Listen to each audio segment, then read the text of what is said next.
Well, hello everybody. I hope you're having a fabulous weekend. I want to welcome you back outside to the yard and gardens for our weekly kind of look at what's growing on out here. Had some interesting discoveries going on. Did a little bit of, well, let's call it duck impulse shopping when it came to this year's garden season. So I got a couple of new toys I want to show you. Got a good start to one of the new garden bed ideas. And it kind of showed up on its own. So let's start today's look around at, well, that really. The Chaos Garden. Click like if you've seen this in better shape. This started off as our first garden patch and has been really very, very educational since we've been here. Looking at it now, I can actually learn a fair bit about what's going on in my soil by the weeds that are coming up apparently. I see a lot of, well, very large tap-rooted things. Dandelions in particular are known for a very large taproot. So that kind of suggests that I am perhaps lacking in organic material in this soil. Doesn't surprise me at all. I've been calling it Manitoba mud and clay basically since we got here.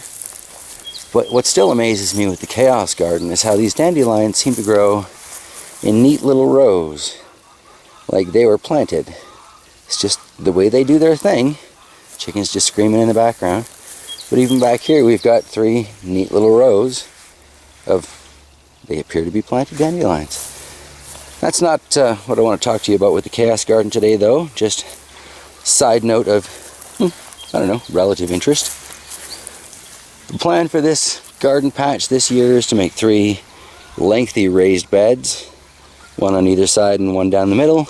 Nicely spaced. Probably going to use lawn clippings in the middle to kind of keep down any growth there. And I was looking at it, trying to decide what I want to do, and I discovered here, in one of my previous holes from like the strip mining that I filled up with, well, the pineberries that I thought were dead, and I think there's a dead grape plant in here as well, and chunks of sod, all kinds of random stuff. But anyway, yeah, I thought the pineberries were dead, but apparently they're not. They have bunkered in, decided to survive, and now they're starting to actively thrive. So I guess this will be berries at this end of this particular row when we get it going. I have some interesting ideas we'll discuss as I put them together, but yeah, so I got really excited about that.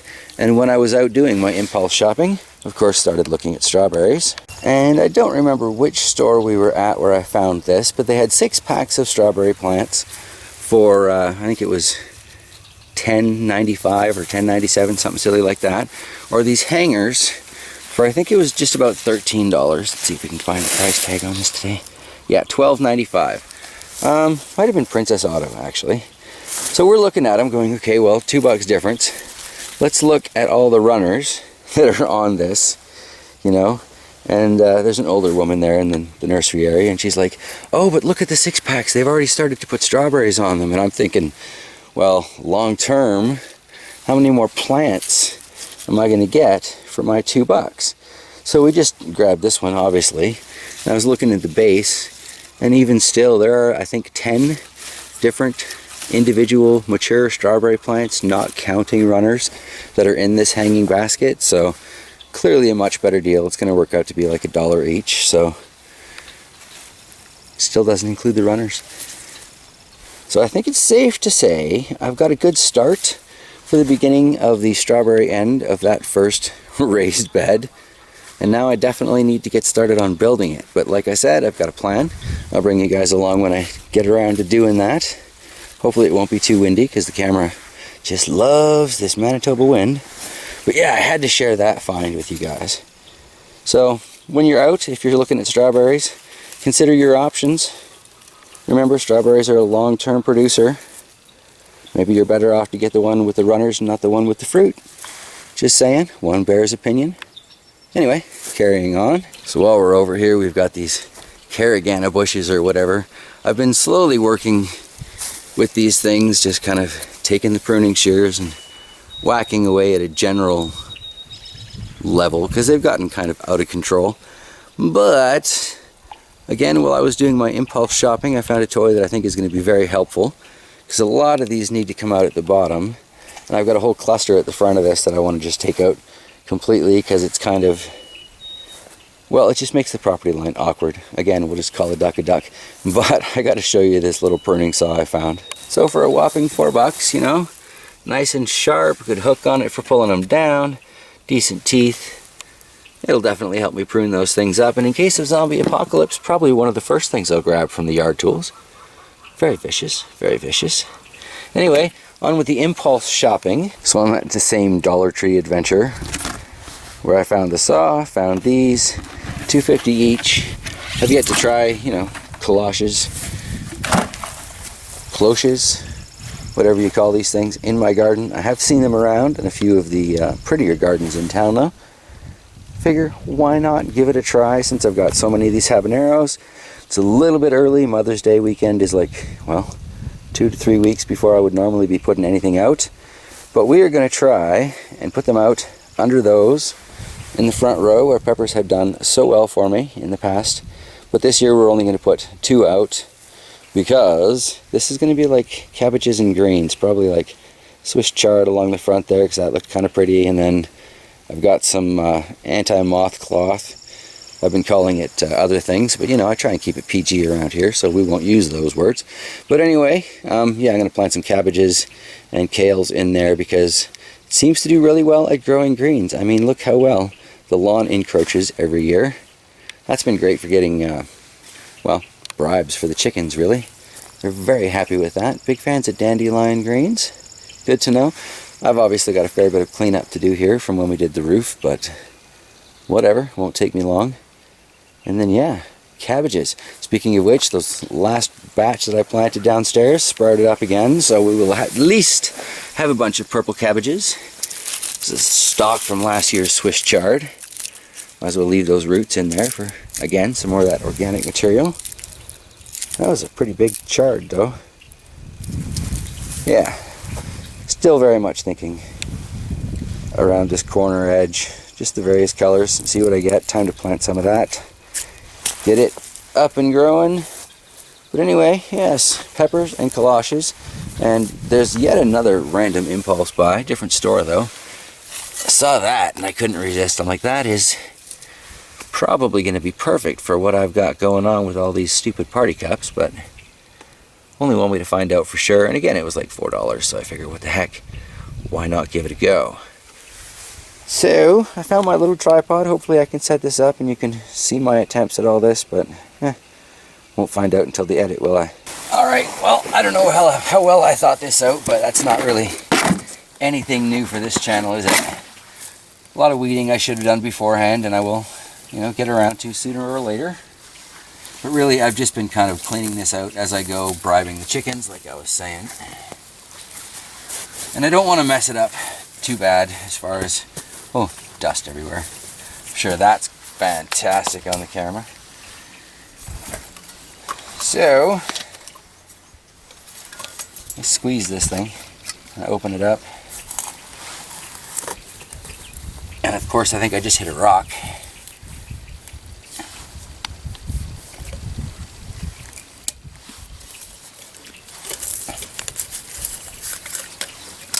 Kind of handy though.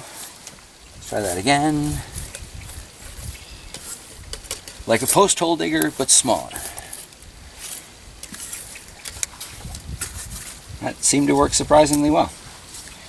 With the lemon habanero, hopefully you can see that on the camera. Really nice roots coming out of the bottom of these plants from the AeroGarden. Very pleased with that. Very much hoping I can master cloning with it. Seemed to work with those little seedlings that I cut off, so here's to hope it'll work from larger plants. Come on. Oh, beautiful. That is a lot of root mass. I really hope I'm getting that on the camera. And in she goes, nice and easy. Alright. That thing was totally worth $4. I think that's the fastest transplant I've done yet in this garden. I've got these 3 little stakes that came with the collage, and I'm just putting the sticker at the back. I'm not convinced that these little tiny things are going to hold it down in our winds, so if I have to chase these down, I may just modify some wire coat hangers for significantly longer stakes, you know.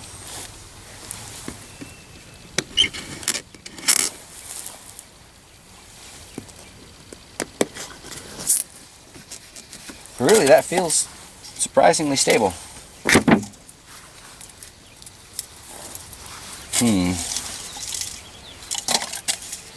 Probably should have put the cup in there so I know what it is, but I don't want to mess with it, so I'll do last year's trick of the rocks. Label it that way.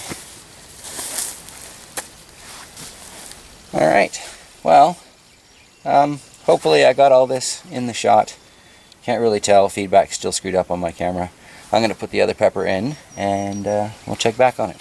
Alright, so there they sit. Lemon hab on the left, Caribbean red hab on the right. This little digger thing worked out quite brilliant.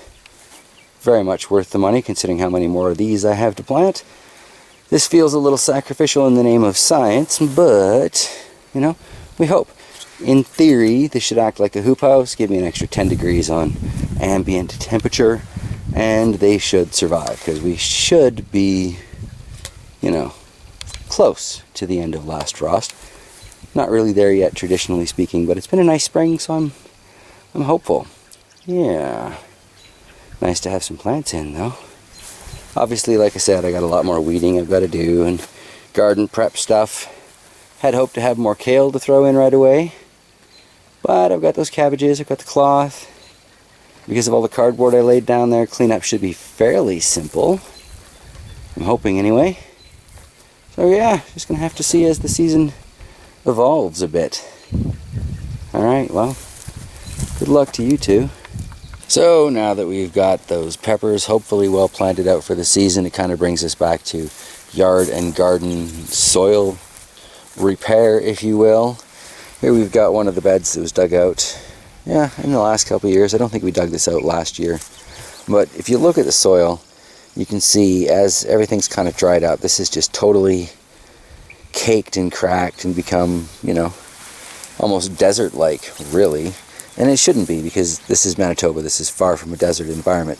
But this is another one of the things that, to me, says that my soil is distinctly lacking in organic material, because looking at the landscaping compost, even compared to the soil it's sitting on, it looks nothing like this. And I mean, this really is a good example. On the left you can see just the Manitoba mud drying up the way it does after everything melts. And on the right you can see this was under the same snow all winter long. This is my, you know, landscaping compost, because the dog's waste is composted into this, so we're not going to grow veggies and stuff in it. But there's no cracking, there's no fissures, there's none of that stuff going on.